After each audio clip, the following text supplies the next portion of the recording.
Suroo bергende özüңөрдүn аты жөнүңөрдү анан кыскараак бергенге аракет кылган кенде эл көп. Биринчиден өзүңөрдү тааныштырып, анан кыска гана суроо берген. Мен Дин Исламов Абдурахман, Араван районунун аксакалдарынын атынан, ардагерлердин атынан сүйлөп атам. Ассаламу алейкум, урматтуу Садыр Нуркожоевич. Ассаламу алейкум, жамаат. Жалпыңарга жараткан жакшылыгы, тынччылыгы, кут берекеси болсун. Аллага көптөн көп шүгүрлөр айтайлы. Силер менен бизди ушундай жакшы заманда жаратып койду. Бейиштин төрүндө болгон мамлекетте, Кыргызстан деген мамлекет жарашып койду. Мындан тышкары мына бүгүн ушул залда жүрөгү элим, жерим Кыргызстаным деген мына президент Садыр Нуркожоевич менен түзмө-түз отуруп мына сүйлөшүшкө бизге мүмкүнчүлүк болду. Ошондуктан бардыгыңыздар Аллага шүгүрлөр айтайлы. Мен учурдан пайдаланып, районубузда чечилбей аткан, районубуздун деңгээлинде чечилбей турган бир эки маселеге токтолуп кетемин, Садыр Нуркожоевич. Биринчи маселе биздин мына Араван районубуз борборуну канализация кылып, канализация анан шаар статусун берип койсоңуз деп суранат элем. Экинчи маселени айтай турган болсом, сиз өзүңүз мына докладыңызда айтып бердиңиз, суу сактагыч маселеси. Бул суу сактагыч Акаевдин доорунан бери бүтпөй келет да. Ушуга жакшыраак көңүл буруп, ушул суу сактагычты бүтүрүп берсеңиз, районубуздун суусу менен камсыз болуп калат элек. Эми канализацияны айтты, иштеп атат деп. Суу сактагычтар боюнча, суу сактагычтарды биз мен келгенде 22 жылдан баштап тапшырма бердим. Анда Бакыт Төрөбаев эле айыл чарба министри. Азыр мына жаңы бизде жаңы жигит бар, мына Эрлис деген. Бул да улантып атат ишти. Бүтүндөй республика боюнча кайсыл жерге БСР, БДРларды салганга мүмкүн болсо, ошонун баарын баштайбыз деп 106, 106 экен же 116 беле? 106 жерге биз БСР, БДРларды баштап салып келтабыз бүгүн. Бир 20 дайын уже жакындап бүтөйүн деп калдык. Алдыда келаткан жылдары ошо суу сактагычтар боюнча проблема болбойт bizde. Баягы суга имеется в виду. Анын ичинде ичме сууларды дагы болушу мүмкүн. Салып келатабыз. Бул кичине убакыт керек мунун бүтүшүнө. Кийин проблема да болбойт. Бир 30-жылдардан кийин суу сактагыч, БСР, БДР жана жайдын күнү сугатка биз жаздын күнү, кыштын күнү эле даярдап ала турган БСР, БДРлар болот bizde. Кийинки. Экинчи микрофон. Саламаттарбы, урматтуу содоштор, урматтуу Садыр Нуркожоевич, Араван жергесине куш келипсиз. Келген кадамыбыз куттуу кадамдардан болгон болсун. Мен Төрөбаев Тилебалды, ардагерлер кеңешинин төраганынын орун басарымын. Мен айтайын деген маселелердин уже сразу суроолору жооп болуп атат. Мен 2024-жылы курултайга барып ошол жерде түз кайрылган элем. Биринчи маселе bizde номер 21 Насирдин Исанов атындагы орто мектеп. Ал 82-жылы, 1982-жылы 150 окуучуга орундалып салынган. Азыр бүгүнкү күндө 640 окуучу окуп атат. Подвалда 8 класс бар эле, подвалга азыр санэпидстанция уруксат бербей койду. Ал жерде сүрөс болуп бүтүн бар жок көчүп кеткендигине байланыштуу. Ошондой жылы бир 10 күнгө жетпестен Минобразованиядан кат келди, давай проектти жасагыла мектеп курушубуз керек деп. Мына ошондо биз сүйүндүк эле. Ой, айтылган сөзүң аттылган огул экен да, сразу эле болот экен деп проектти даярладык, баары жокту кылдык. Кайсы айыл дедиңиз? Жаңарык айылы. Насирдин Исановдун орто мектеп. Ошол мектептен убагында бир 4 депутат, жогорку кеңештин депутаттары, министрлер чыккан мектеп азыркы маалда эми окута турган тажрыйбалуу мугалимдер бар, бирок окутушка шарт жок. Азамат, сиздердин өкөң жазып алгыла. 28-жылдын сентябрына чейин бүт ушундай мектептерди тазалайлы дебедикпи, жаңырталы деп. Ошонун программанын ичине киргизгиле. Быйыл болбосо, быйыл жок да киргизген эмес да.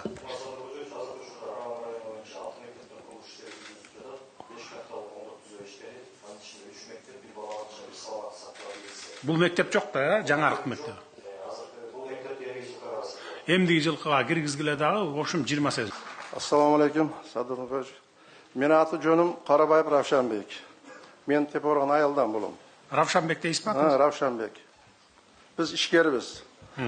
Балам 8 айдан бери дейин ошто турмада жатат.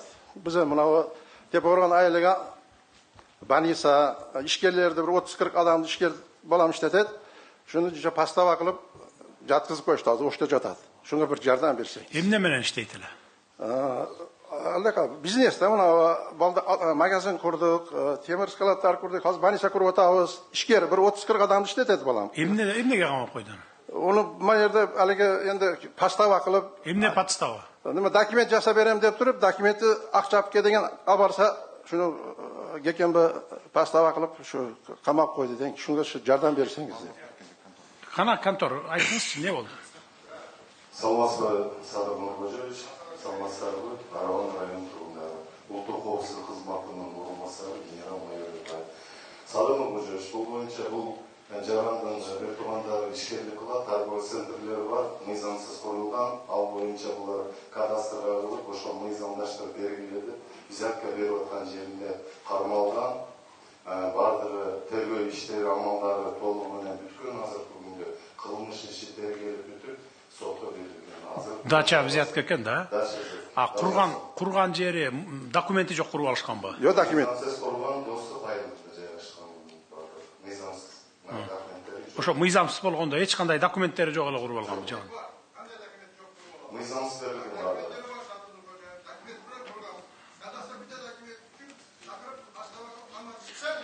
Так, Азамат, сен мындай кылгын, ким экөөң диге министр, курулуш министри экөөңөр текшерип көргүлө.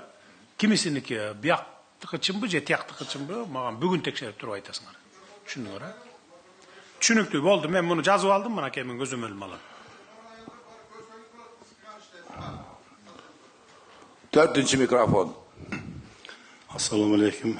Sadat Nurgazayevich, men Amanov Qaribek Tanovich, Çekovat Aile Hükümeti'nin turgulumun. Atım kim dediniz? Amanov Qaribek.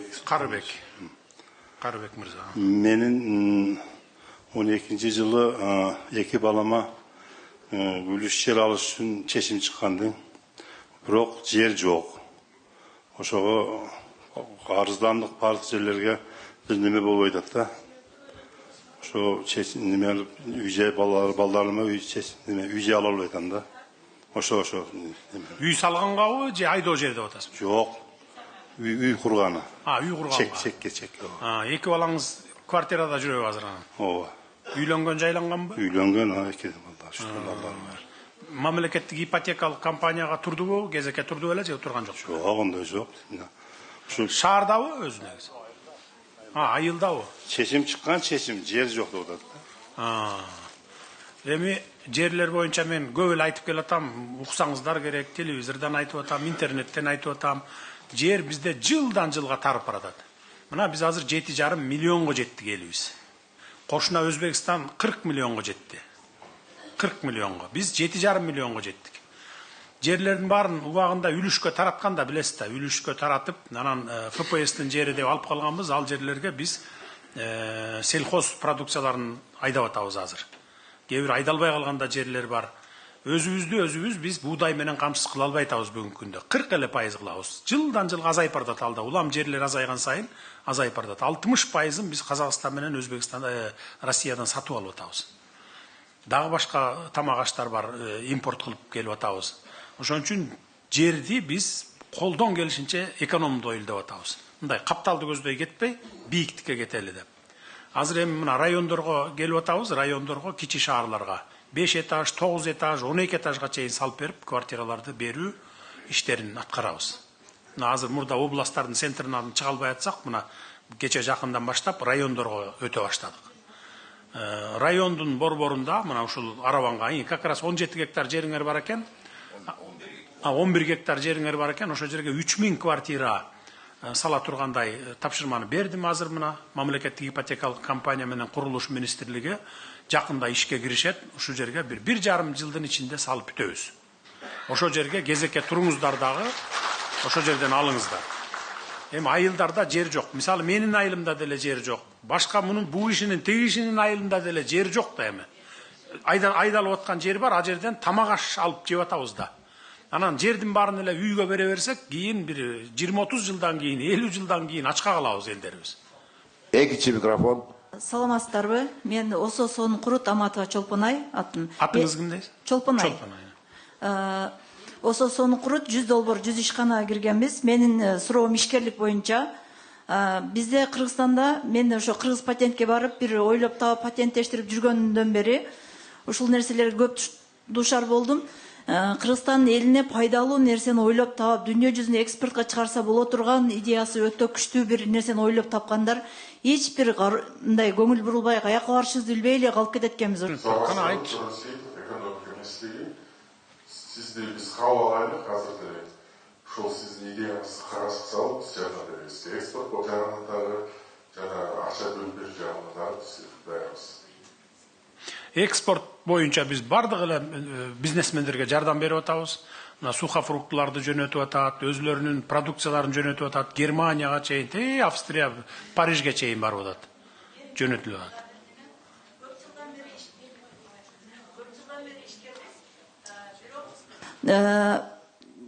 Ушул жылы 100 долбоор ишканасына киргенден баштап Финанс министрлиги, экономика, айыл чарба бардык министрликтерин чалып бизден эмне жардам, кандай болуп атат деп ишкерлерге чоң көрсөткөн жардамыңыз үчүн чоң рахмат.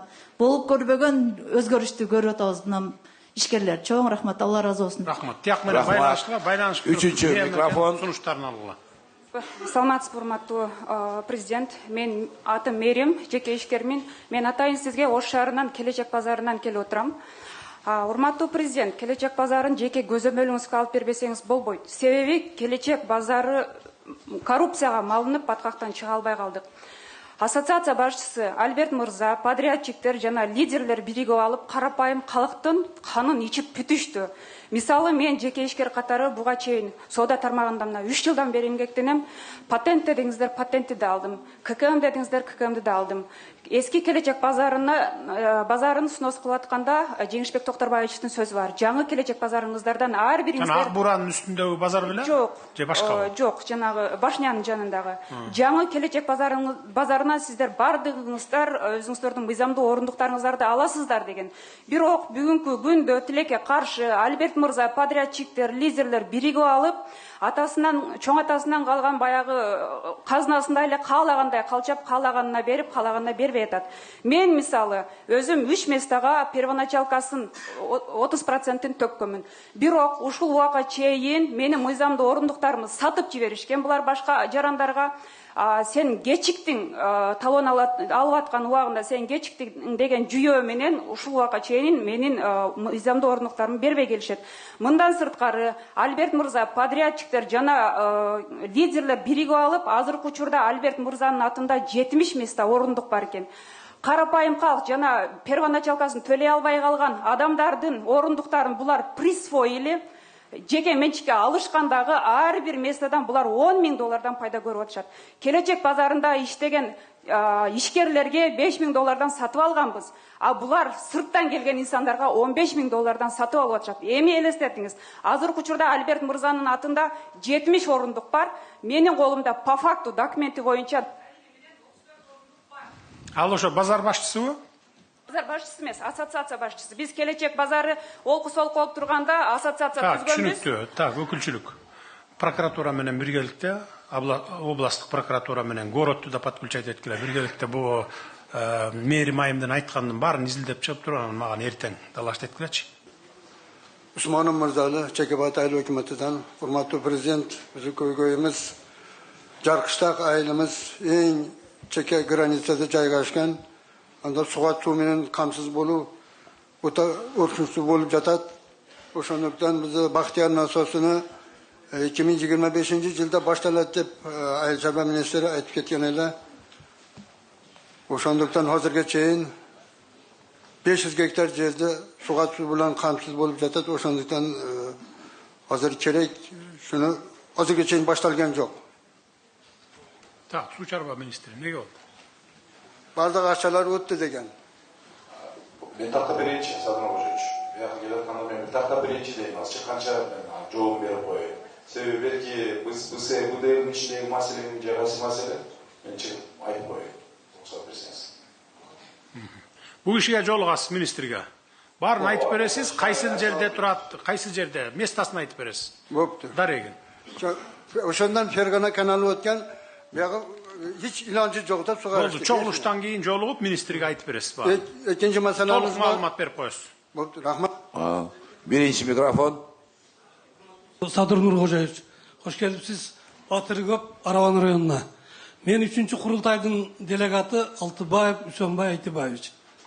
Men delegat bolup barganda sizge bir 4 masale menen kayrılganım, bирок бирөө дагы аткарылбайт. Биринчиси, биздин Кермето бүгүн мектепти ачып келдиңиз, рахмат. Ошол айылга 10 бөлмөлүү детский больница, 10 бөлмөлүү роддом сураган, сиз айткан, ошондо кыргыздын санын көбөйтөбүз биз деп күлтүргөн сизди. Анан бизге Роддом дейсизби? Роддом. Биз канча адам жашайсыздар? Биз 12 000 калк жашайт. Кермето айыл өкүмүндө. Түтүн 4 миңге жакын түтүн жашайт. Анан Ош областынан 17 километр, Араван районунан центрден 25 километр, 30 километр алыста жашайбыз. Биздин келиндерибиз төрөйүн деп калса, Ошко барсак албайсыздар, Араванга карайсыңар деп. Араванга алып келсек, Тепе Коргонго жөнөтүп берет. Биягы Маңгыт айыл өкмүнтүнө жөнөтөт. Балдарыбыз ооруп калса, неберелерибиз ооруп калса да куду ушундай. Араванда канча орундук неме бар? Саламаттык сактоо министрлигине кат жазганбыз.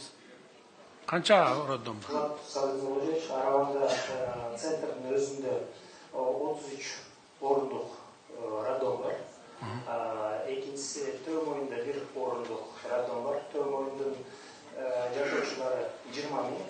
Биринчи кварталда ал жакта 6 000 төрөт болгондо 91 000 ар бир төрөткө. А бул Кермето айылы болсо 12 000. 12 000 жашоочуга роддом куруу рациональный эмес да. 10 месталык куруубу? Анда бу бияктыканда толуп кетип атабы? Биякка канча 30 месталык дейсизби? Жок, бул жакта 33 места толуп кетти. 33 места. Бул 17 километрлик аралыкта кыйналып калып атабыз деген.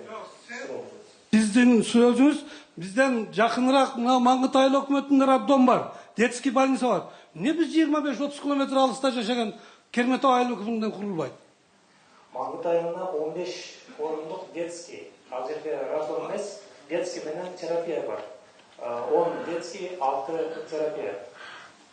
Азыр токтосоңуз, азыр бул жердеки апалар, аялдар айтсынчы, кыздар.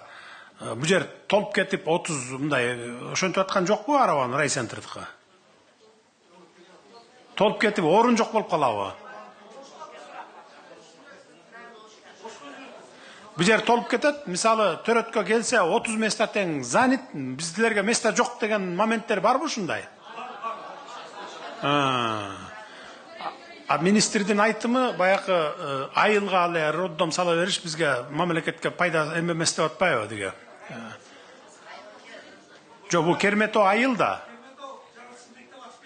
Азыр токтоп туруңуз ошол. Бизде деле менин айылым мисалы 30 километр райборбордон алыс турат. Биздикинин бардыгы райборборго келип эле төрөйт. Мен деле ошо райборбордон төрөлгөмүн. Бүгүнкү күнгө чейин деле биздин айылыбызда мисалы роддом жок. Айылыбызда ошол 3 айыл мындай жакын турабыз, бир айыл өкмөт болуп жакын турабыз. Где-то 20 000ге жакын калкы бар, үчөөнүн биригип. Анан сиз ар бир айылга бирден роддом салып бер дегендей болуп калып атат да, биз бул жердин роддомун кеңейтип берсек болот экен. Туурабы, ошондой болобу? Ошондо бизге мамлекетке мындай неме болбойт, күч келбейт. Роддом боюнча бул жерде мен өзүм да кече текшерүүлгө роддомдун койкалары жетиштүү деп.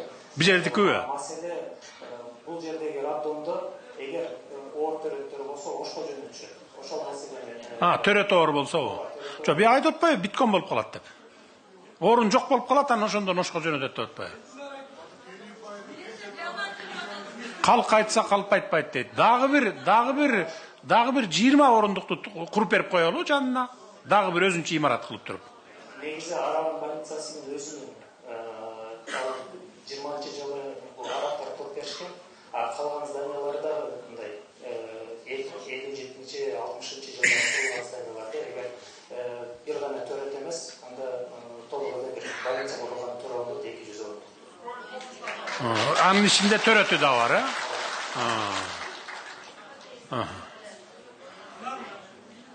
Хорошо, анда курулуш министрлиги давайте киргизгиле анда. Жалпы Араванын саны канча эле? 150 000. 150 000. 150 000 экен, Давайте анда бир эме кылып берели анда болду. Бир больница салып берели. Түшүндүң да, киргиз өзүңө сен. Быйыл Аксакал регламент боюнча экилемиздин менен күзгө чейин бүтүп бергедей болду. Ассаламу алейкум. Садын Нургая Сыбыряздым. Sizin şu Aravan yurtuna gelip basan kadamlarınız Tömoyun ayıl hükümetinin yerini daha bassa dep tileybiz, Allah'tan sorayız. Ben aytayın degenim birinci. Ben Tömoyundan bolamın, atım Abdülkadir Hacı. Yaşım Berkam 80 geçip kaldım. Oşol ben aytay degenim özümün göy emez. Nayman Susaqtağıçının bizge Tömoyunga su gelet. Su meselesi bu yılkı yıl oğur. Nayman Susaqtağıçında su az. Uşul meselelerde bir özünüz bir tekşörük alıp, koldağı alıp, buna İsfayram taktek kanalın kuruş boyunca murun proyektler bolgan. Oşol proyektlerden ben dağı katışkamın. Oşol kanalı kurup, Nayman'a su koymay sayın Nayman könünde su göğübet. Şu İsfayram taktek kanalın bir kolga alıp verin. İkinci mesele buna ben bir hafta olup kaldı, bir işlermeden şu administrasiya bir yerdeki iştegen derge barıp yoluktum. Öte ziyenim keydi. Sizge şunday boğurmasıydı. Nege? Bütün iştegen şu hükümetin işkanalarındaki iştegenler köpçülüğü karışıyenler oldu. Şu bir nese öyle kişine bir nese algısı gelip durat eken. Oşa doğru var cana doğru. Gönüp kalgan da 30 yıldan beri. Bir nese algısı gelip durat eken. Şu yaşa gelip şu yaman zihnim ki şunday adam ilan gelet eken. Biz Kırgızlar uşuğa barıp kaldık mı de jaman oldum.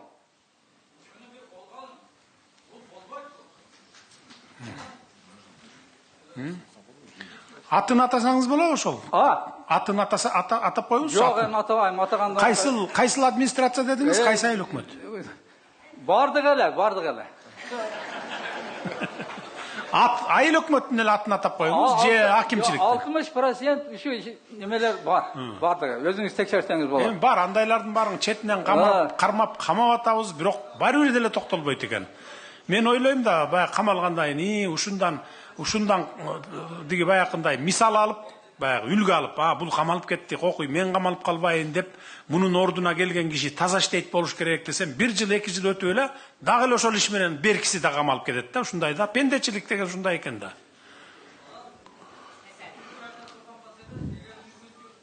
Болса, сизден сураныз, şu Tömoyun eli şu yerde barıp surayız, kol çababız. Bir Tömoyun yerini barıp, kutlu adamlarınızı koyup Tömoyun'u bir görüp getin. Sultan İbrahim gelgen o vagında. Tömoyun 25.000 gektar yer. Oşonun 3.000 gektarın kana özdeştirip atabız. Oşonca yerde özdeştirse bolot. Biz manawa Toğlu, Kocakelen, Kişalay, oşu aktardan göçürme bolup 37-41 yılları. Gelip oturup, ölgönüz ölüp, kalganız kalgan elimiz. Makul, men vakıtta barıp ketken hareket kılayım. Dördüncü mikrofon. Саламатсыздар, урматтуу коноктор, саламатсызбы, урматтуу президент. Биринчи эле айтып өтчү нерсе, атыңарды айтып койгулачы. Биринчи атыңарды айтып койсоңор. Кечирим сурайм. Атым Козубаев Мелис, Достук айыл өкмөтүнүн Жаңы Арабан айылынан келип отурам. Кош келипсиңер Арабанга. Биринчи эле райондун сизден суранып кетчү нерсеси, Арабан районундагы жашоочуларды сагындырбастан тез келип турсаңыз.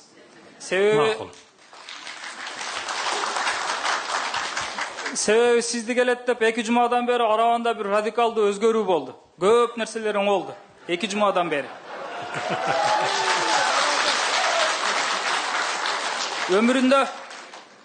Өмүрүндө акталбаган, өмүрүндө краскаланбаган жерлер краскаланып 2 күндөн бери көрүп атабыз. Чоң рахмат.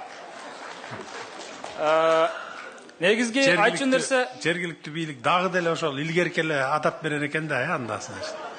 Бирөө келет дегенде жанталаш тазалап коюп, мындай да жата берет экен деп. Күндө тазалап туруш керек, күндө керек болсо. Урматтуу президент, эгер мүмкүнчүлүк болсо бир эле Арабанга эмес, башка райондорго ham bir 2 жылда, 1 жылда убактыңызга карап келип турсаңыз.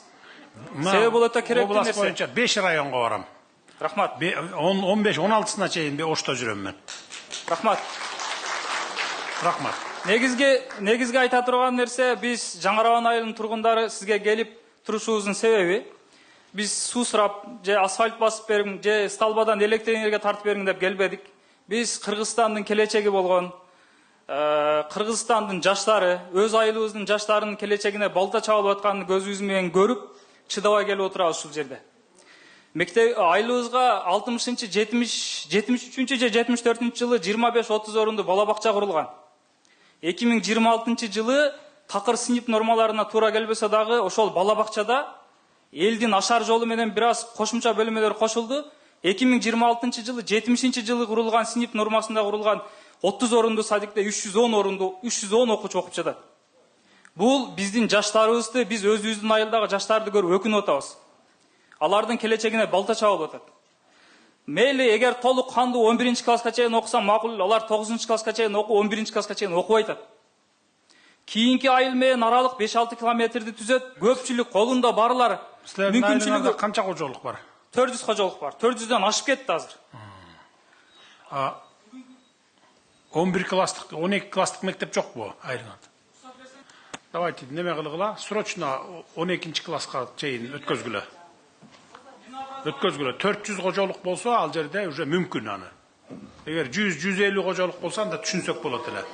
Ооба, биз Курулуш министрлигине, финансы министрлигине кайрылып жолдогонбуз. Бул жерден толук кандуу билим берүүгө шарт түзүш керек деп. Анан сиздин тапшырмаңызды аткарабыз. Быйыл эми аркы берки кылганча кеч болуп кетти, үлгүрбөйсүңөр.